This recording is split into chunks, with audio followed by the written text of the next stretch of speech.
do you see a world where The Rock as a heel is a potential ego clash with the boss or the office? So, it's a funny thing is you have to look at all this. The one thing he is a pro, right? So all that stuff it's amazing, and it's amazing content and all that stuff. But at the end of the day, he's a pro. We sit in a room, we talk this all out, we go through it.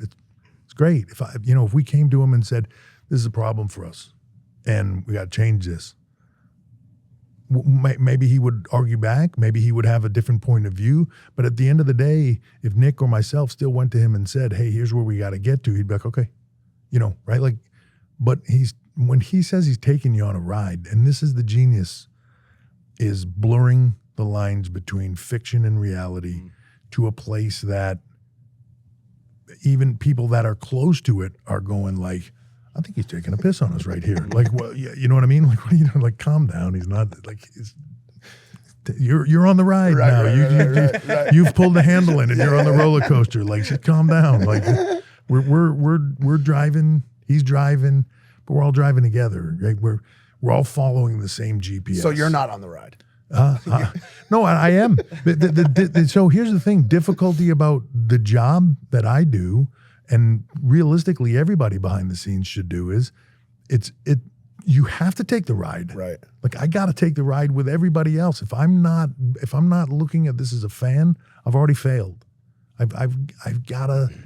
Oh man, this is so cool, and like, wow, Jesus taking me there, and this is crazy, and like, I watch the show sometimes. Like, I try, it's hard to do, but I try to take myself out of what we've written. Dusty Rhodes taught me this a long time ago, and I'll never forget it.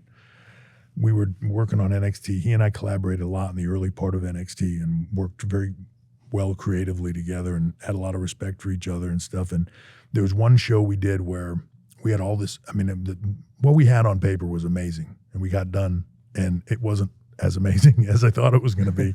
and I was like upset, not like crazy or anything, but I was like clearly not upset. Dusty was really happy, and he saw me upset, and he walked by me, and he had all these cliches he would say, and he was like, the booking ain't easy, kid, you know what I mean? And all that stuff. And he was saying all that, and then he walked by me, and he got serious for a second, and he said, let me just tell you something. He said, everything you see in your head is perfectly correct.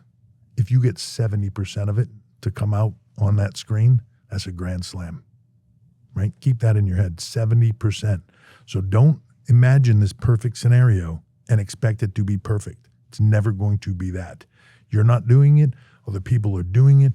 There's a million factors that go into it. 70% is a grand slam. So I've always tried to keep that in my head of like, oh, that was awesome. Just pictured it better. You know what I mean? But that's not a bad thing. It was still awesome. Nobody out there knows what you had laid out. Nobody out there knows what you had planned.